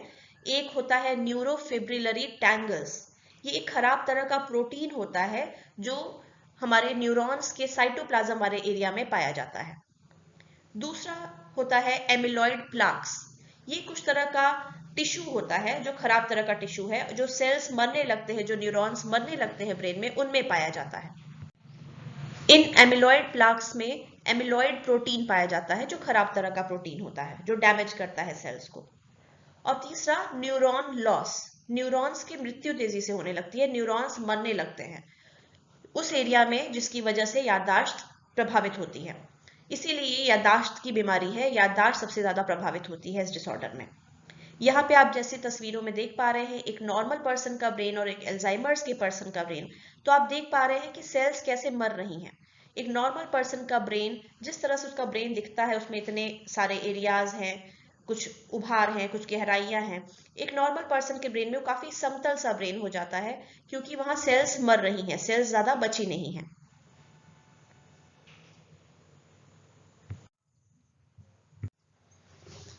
अब ब्रेन में किस किस तरह का डैमेज हो सकता है, हमारे नर्वस सिस्टम में कैसे कैसे प्रकार के डैमेजेस हो सकते हैं, इसका एक आइडिया ले लेने के बाद अब हम बात करेंगे कि न्यूरोप्लास्टिसिटी, यानी हमारे ब्रेन में जो लचीलापन है, जो उसकी क्षमता है कि जो फंक्शंस खत्म हो गए हैं ब्रेन डैमेज की वजह से, उनको भी कैसे वापस प्राप्त कर सकें।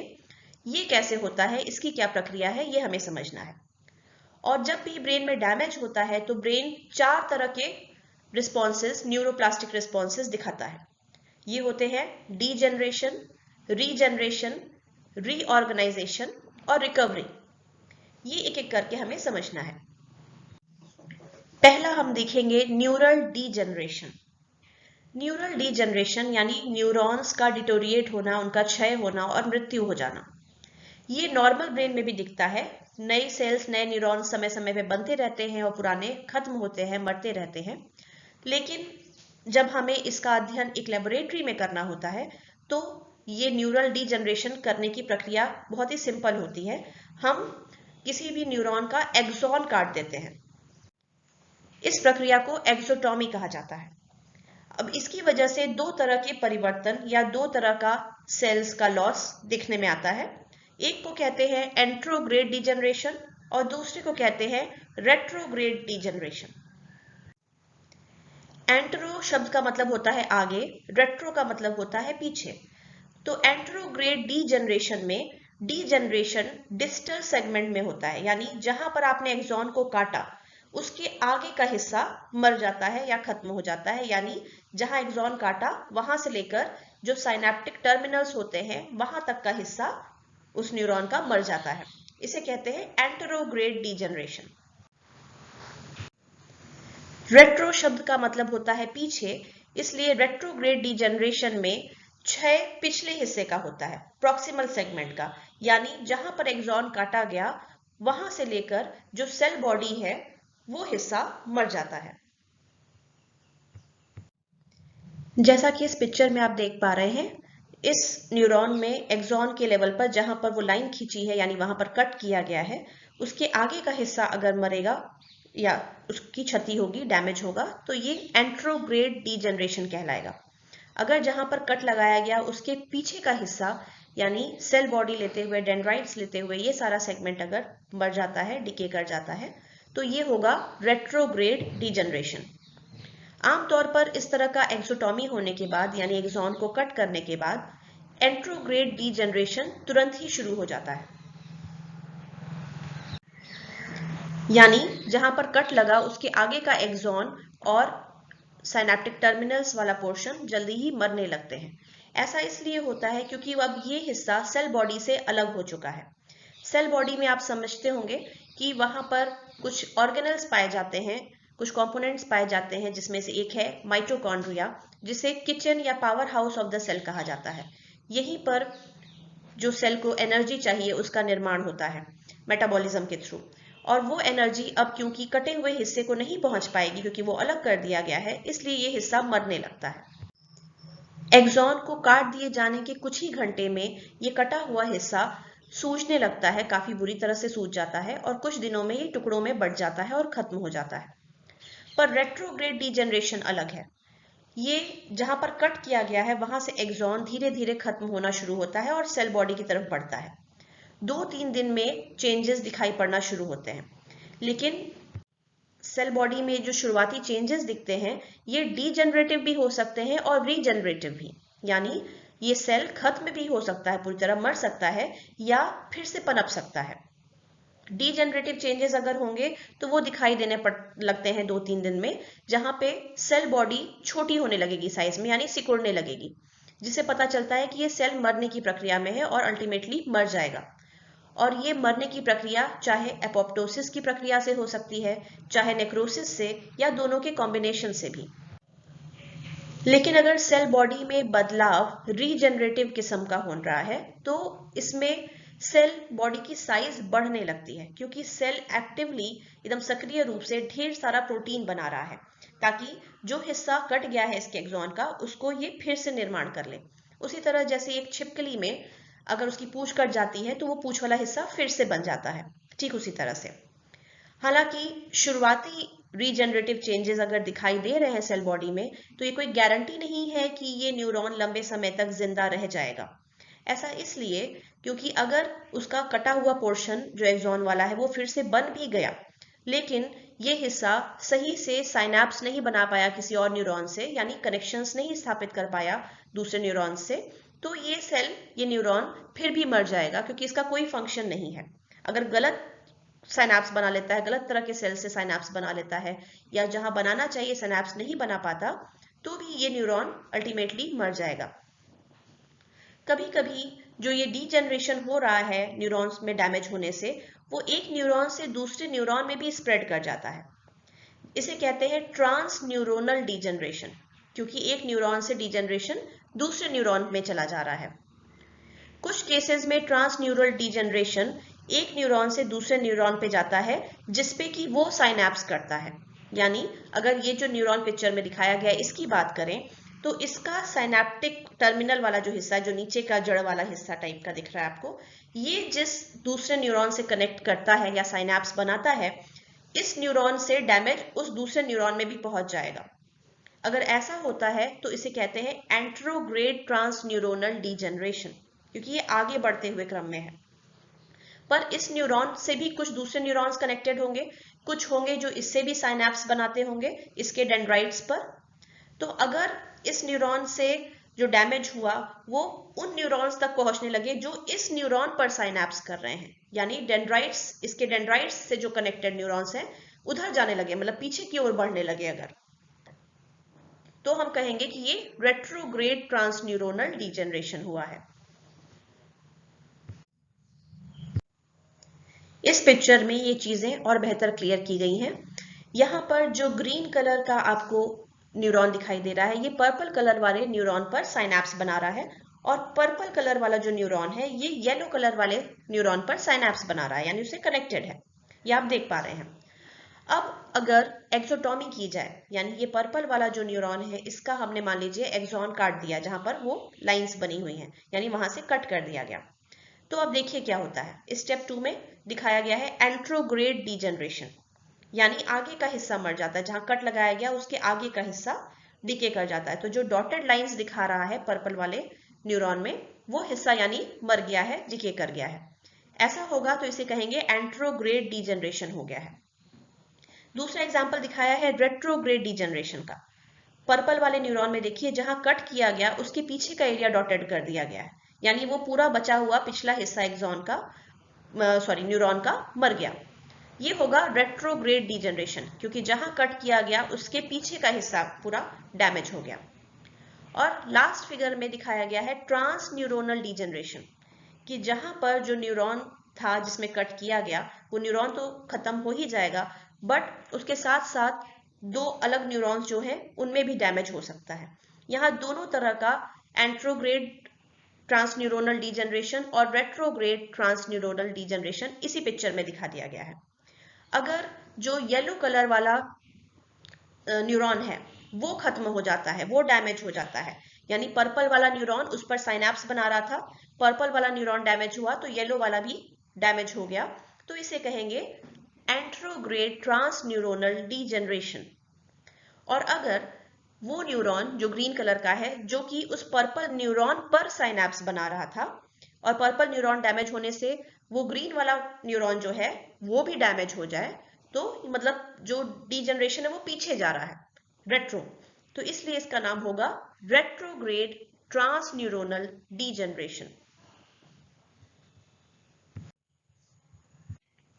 अब ये तो हुई न्यूरॉन में डैमेज की बात। अब न्यूरॉन्स रीजनरेट कैसे करेंगे, फिर से जो डैमेज न्यूरॉन है वो फिर से कैसे ग्रो करेगा, इसे कहते हैं न्यूरल रीजनरेशन।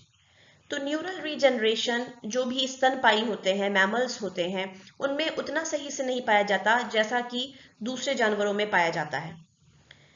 एक बार अगर न्यूरॉन डेवलप पूरा हो गया और एक्सॉन उसका डैमेज होता है तो एक्सॉन पूरी तरह से डेवलप नहीं कर पाता है।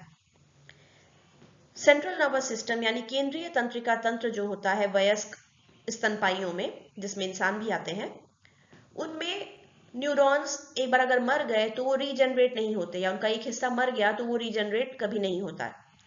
और अगर परिधीय तंत्रिका तंत्र पेरिफेरल नर्वस सिस्टम पीएनएस की भी बात करें तो उसमें भी ये चांस पे ही डिपेंड करता है, कभी कभी हो भी जाता है, कभी नहीं भी होता है। अब क्या होगा, कैसे चीजें होंगी, ये निर्भर करता है कि डैमेज किस प्रकार का है, कहाँ हुआ है, एंट्रोग्रेड है, रेट्रोग्रेड है, जो भी हमने अभी देखा उस पर भी निर्भर करेगा कि किस प्रकार का डैमेज है। और 3 तरह की संभावनाएं यहाँ पर बनती हैं।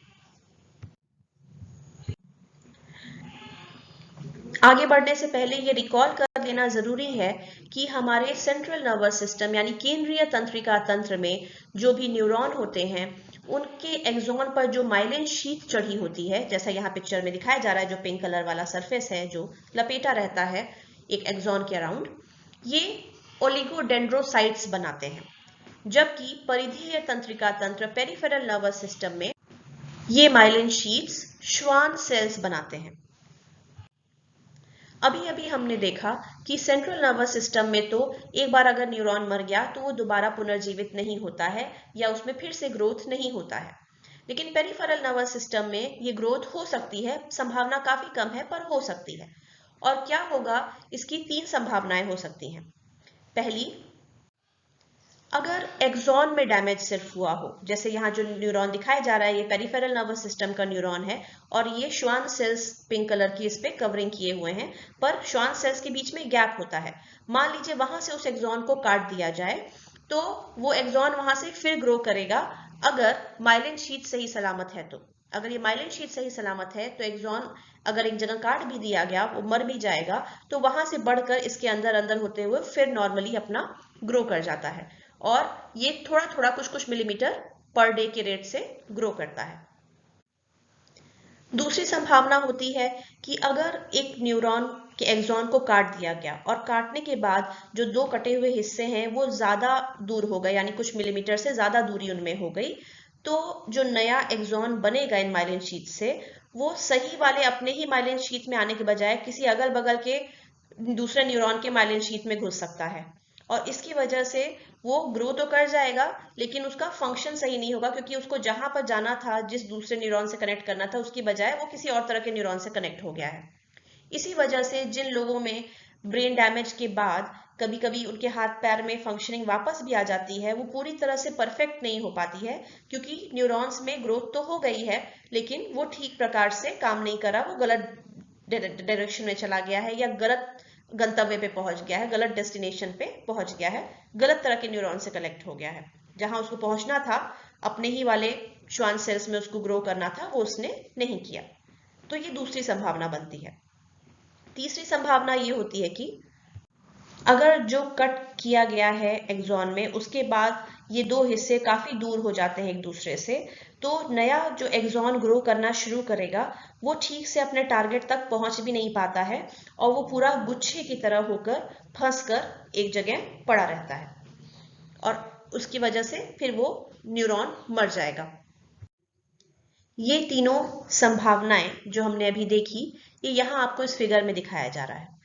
पहला वाला केस दिखा रहा है जहां पर अगर एक नर्व में डैमेज हो रहा है तो डैमेज के बाद जो श्वान सेल अगर ठीक ठाक है तो वो एक्सॉन फिर से ग्रो कर जाएगा। तो आप देखिए कि जो बीच वाला येलो कलर वाला या ब्लू या ग्रीन, ये सारे अगर एक्सॉन्स मान लीजिए डैमेज हो गए थे, तो अगर इनका श्वान सेल ठीक था, जो कवरिंग उसके ऊपर दिख रही है वो ठीक थी, तो फिर इनका एक्सॉन बढ़ के जहां जहां पर जिस अपने अपने गंतव्य पे इसका टारगेट था वहां पहुंच जाएगा। लेकिन दूसरे केस में देखिए, जो दूसरी संभावना है कि अगर कट होने के बाद ये हिस्से थोड़ी दूर दूर बिखर जाते हैं, तो जो एक्सॉन बढ़ना शुरू होता है वो दूसरे बगल वाले किसी दूसरे न्यूरॉन के माइलिन शीथ में, यानी श्वान सेल का जो शीथ बना है माइलिन शीथ, उसमें घुस सकता है। जैसा आप देख रहे हैं, ग्रीन वाले का बढ़कर येलो वाले में घुस गया और वो येलो वाले टारगेट पे पहुंच गया, येलो वाला ब्लू में पहुंच गया, ब्लू वाला ग्रीन पर पहुंच गया।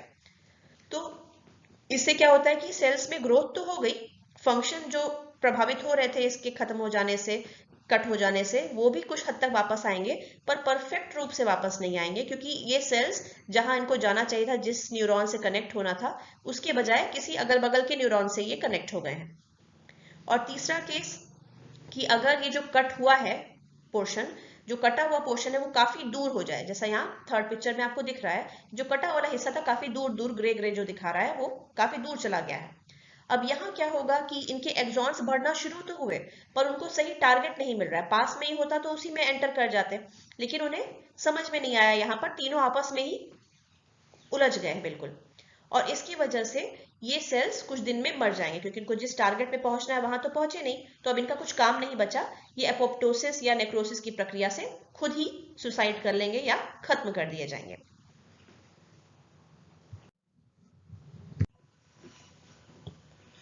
अब एक बड़ा कौतूहल वाला प्रश्न दिमाग में ये आता है कि ऐसा क्यों है कि केंद्रीय तंत्रिका तंत्र के न्यूरॉन्स फिर से ग्रो नहीं कर पाते हैं, रीजनरेट नहीं कर पाते हैं डैमेज होने के बाद, जबकि पेरिफेरल नर्वस सिस्टम या परिधीय तंत्रिका तंत्र के जो न्यूरॉन्स हैं वो कुछ समय में हो सकता है, पॉसिबिलिटी है कि वो ग्रो कर जाएं।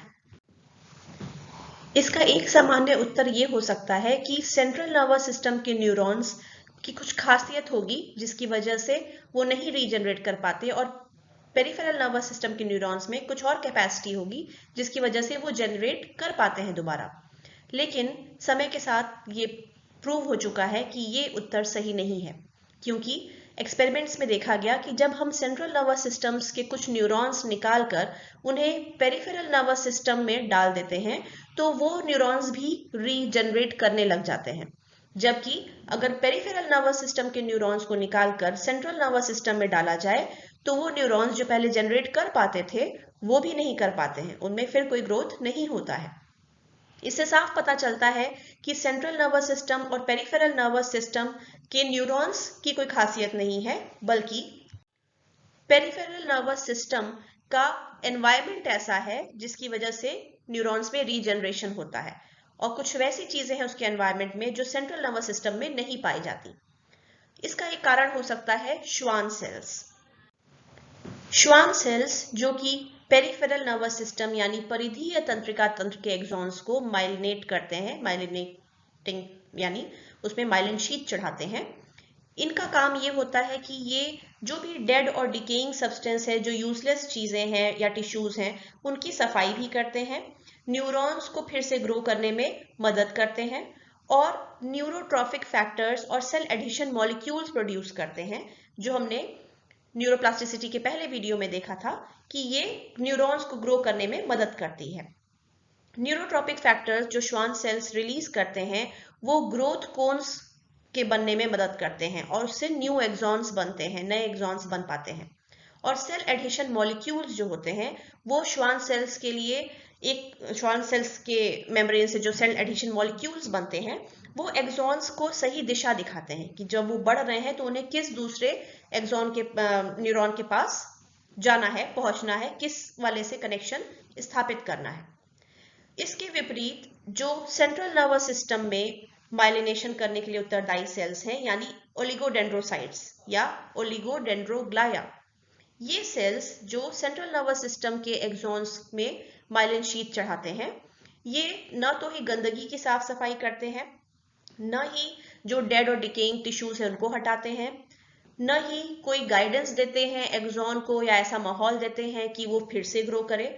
उल्टा कुछ ऐसे केमिकल्स रिलीज करते हैं जो कि सेल्स को और बढ़ने न दे या डेवलप नहीं करने दे, जो डैमेज सेल्स है वो खत्म हो जाए पर ग्रो नहीं करे।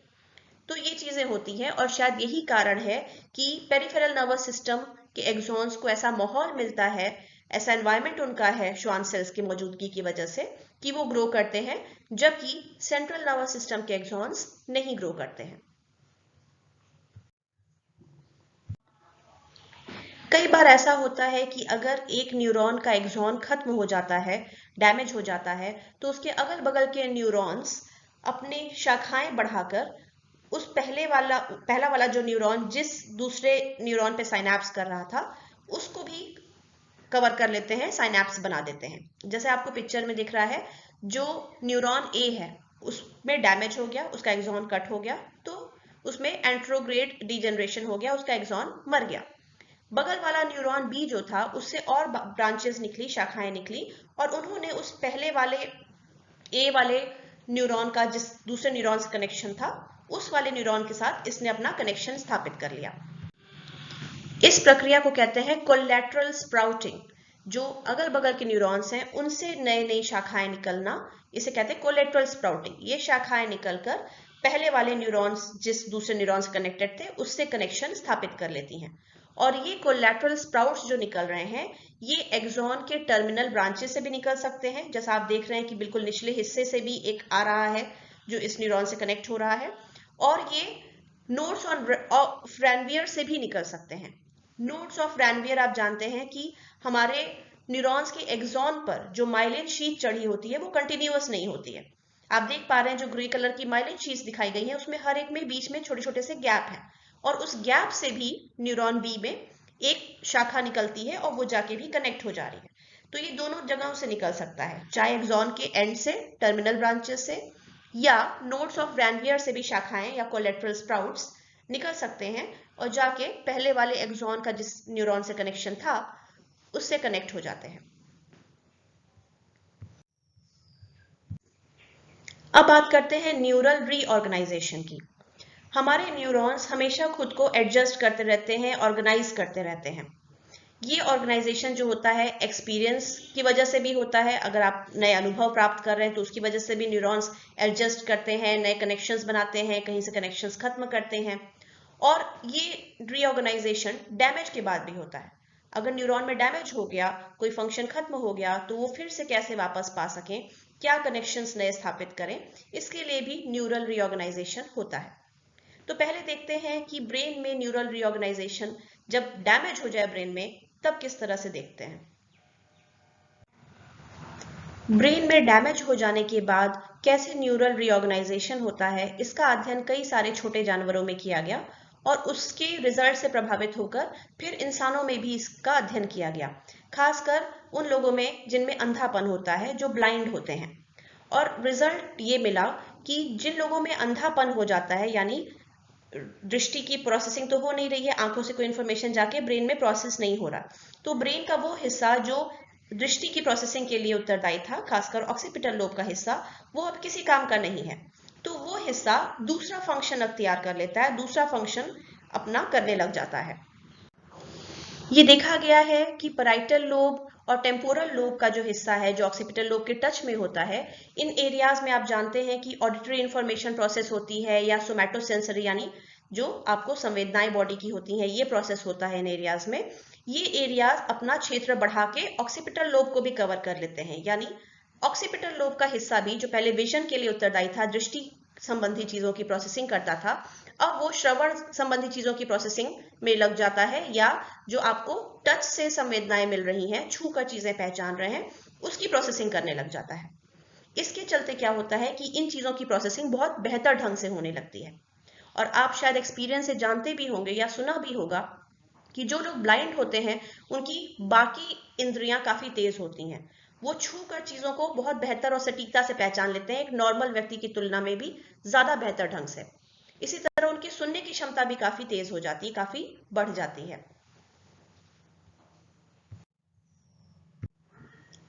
अब बात आती है कि इस न्यूरल रीऑर्गेनाइजेशन की प्रक्रिया क्या है, क्या मैकेनिज्म है जो काम कर रहा है जिसकी वजह से ये न्यूरल रीऑर्गेनाइजेशन होता है। तो दो तरह की प्रक्रिया का सुझाव दिया गया है। हालांकि ऐसा नहीं है कि ये सिर्फ दो ही प्रक्रिया होंगी, कई और पॉसिबिलिटीज भी हो सकती हैं, पर अध्ययन जारी है। अब दो पॉसिबिलिटीज ये बताई गई कि जब एक हिस्सा ब्रेन का काम करना बंद कर देता है क्योंकि डैमेज हो गया है वहां पर, तो दूसरे हिस्से जो हैं वो ज्यादा खुद को स्ट्रांग कर लेते हैं, क्योंकि अब जो डैमेज हो गया है उसको कंपेंसेट करना है। जैसे अंधे लोगों में अगर दृष्टि नहीं है तो अब उन्हें सुनकर छूकर चीजें पता करनी है, तो जो ब्रेन के एरियाज पहले से इन चीजों की प्रोसेसिंग के लिए उत्तरदायी है, वो काफी स्ट्रांग हो जाते हैं। एक पॉसिबिलिटी, एक संभावना ये है।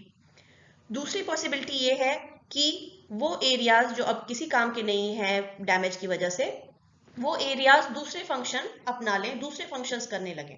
जैसे ऑक्सीपिटल लोब दृष्टि वाला फंक्शन छोड़कर, क्योंकि अब वहां डैमेज हो चुका है, वो ऑडिशन का, श्रवण वाला या सुनने वाली प्रोसेसिंग करने लगे, या चीजों को छू कर जो इंफॉर्मेशन प्रोसेस होती है उसकी प्रोसेसिंग करने लग जाए। तो ये दो तरह की पॉसिबिलिटीज हैं, लेकिन इसमें पहले वाले के लिए एक डायरेक्ट सपोर्ट, डायरेक्ट तो नहीं, इनडायरेक्ट सपोर्ट ही मिलता है, क्योंकि जो रीऑर्गेनाइजेशन होता है न्यूरॉन्स का, ये काफी तेजी से होता है। इतना जल्दी संभव नहीं है कि नए सेल्स ग्रो करके और कोलेटरल स्प्राउटिंग की मदद से इतनी जल्दी ग्रो करके उसने सारे फंक्शंस इन्वॉल्व कर लिए हों। लेकिन जो सेकेंड मैकेनिज्म हमने बोला, उसके लिए भी कुछ सपोर्ट मिला है। तो अभी श्योर नहीं है कि क्या पॉसिबिलिटी हो सकती है। हो सकता है दोनों ही काम करते हो सकता है ब्रेन का एक एरिया डैमेज हो जाए तो जो फंक्शन वो कंट्रोल करता था उसका लॉस हो गया, लेकिन दूसरे फंक्शंस खुद को ज्यादा स्ट्रांग कर लें ताकि कंपेंसेट किया जा सके। और दूसरी पॉसिबिलिटी कि जो एरिया डैमेज हो गया वो दूसरे फंक्शंस करने लग जाए, जो रेगुलर फंक्शन था वो अब नहीं कर पा रहा, दूसरे तरह के फंक्शंस अपना ले। यहाँ पिक्चर में देख पा रहे हैं, अगर सोमैटोसेंसरी सिस्टम की बात करें, टच इंफॉर्मेशन की, तो स्किन एरिया ए और स्किन एरिया बी, ये दो हिस्से उंगली में दिखाया हुआ है, और ये दिखा रहा है कि वहां से इंफॉर्मेशन ब्रेन में, कॉर्टेक्स में किस एरिया में पहुंच रही है। रेड और पर्पल कलर से दोनों एरियाज का दिखाया हुआ है। अब मान लीजिए स्किन एरिया बी से जो नर्व्स जा रही थी, इंफॉर्मेशन जा रही थी, वहां पे डैमेज हो गया, एक्सॉन को डैमेज कर दिया गया। अब लगभग 2 दिन बाद आप देखिए कि वहां से जो भी कनेक्शंस जा रहे थे एंट्रोग्रेड डिजनरेशन के चलते वो सारे सेल्स मर गए। अब लगभग 6 महीने बाद क्या हो रहा है कि जो दूसरा स्किन एरिया ए था वहां की इंफॉर्मेशन जितने हिस्से में ब्रेन के जाती थी उतने हिस्से से बढ़कर जो रेड वाले एरिया से इंफॉर्मेशन जिस ब्रेन के एरिया में जा रही थी वहां भी इंफॉर्मेशन रिप्रेजेंट होने लगी इस एरिया से। मतलब अब वहां की प्रोसेसिंग ज्यादा संवेदनशील हो गई क्योंकि ब्रेन का ज्यादा एरिया उस काम में अब लग गया है।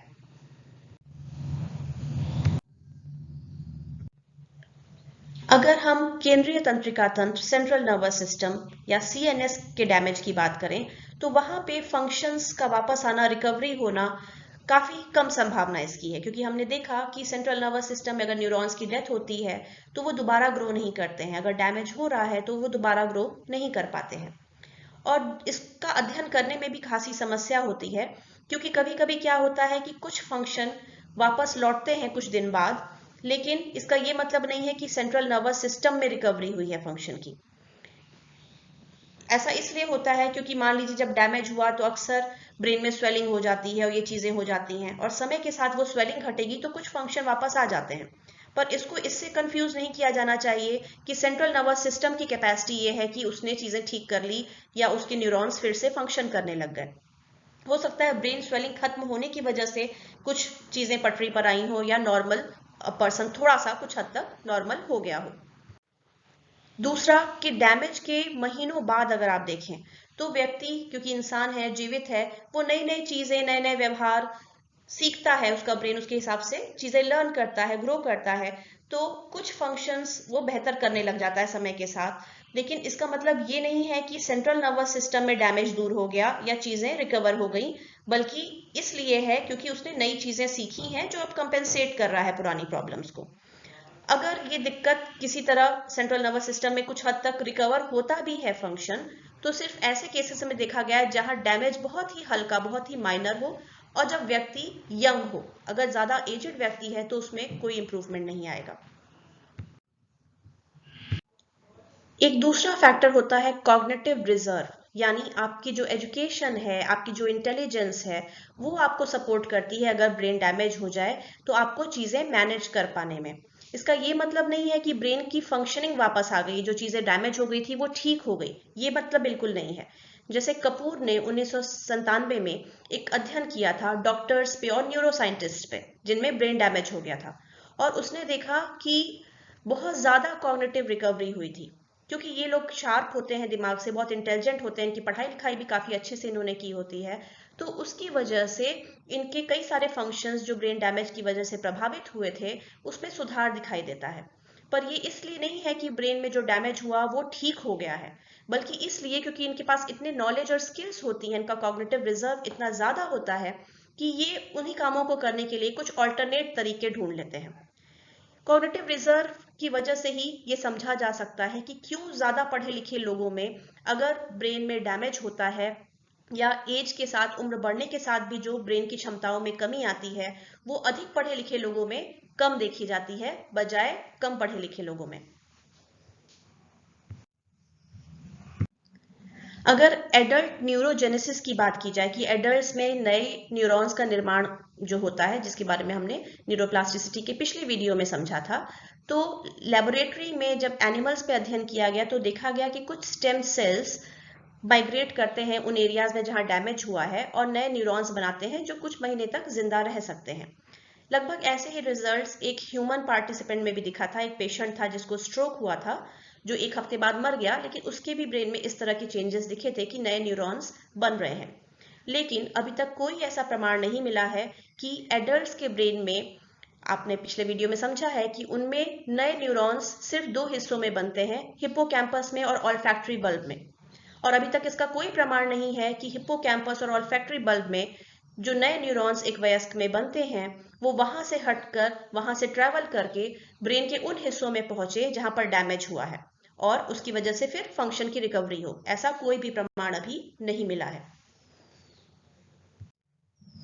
तो इस वीडियो में हमने समझा कि अगर ब्रेन में अलग अलग हिस्सों में डैमेज हो तो उसके कारण क्या हो सकते हैं, किन किन कारणों से ब्रेन में डैमेजेस हो सकते हैं, और डैमेज के बाद फंक्शन कैसे वापस आ सकता है, कैसे न्यूरॉन्स रीजनरेट करते हैं, कैसे न्यूरॉन्स फंक्शनिंग रिकवरी करते हैं, ये सारी चीज़ें हमने इस वीडियो में समझी। इससे हमें पता चलता है कि हमारा जो मस्तिष्क है, जो हमारा नर्वस सिस्टम है, वो काफ़ी न्यूरोप्लास्टिक है, काफ़ी एडजस्टमेंट्स करता है एक्सपीरियंसेस के चलते और डैमेज को रिकवर करने के लिए, फंक्शंस को रिकवर करने के लिए जो डैमेज हो गए हैं, पर उसकी भी अपनी सीमाएं हैं। जैसा हमने देखा कि सेंट्रल नर्वस सिस्टम में ये लगभग न के बराबर होता है। अगर डैमेज हो गया न्यूरॉन्स में तो जो फंक्शन वो कंट्रोल करते थे वो फंक्शन शायद कभी पूरी तरह से वापस नहीं आएगा। और पेरिफेरल नर्वस सिस्टम में कुछ चीज़ें वापस आ सकती हैं, पर ये भी चांस फैक्टर है, हमेशा ये सक्सेसफुल नहीं होता। धन्यवाद।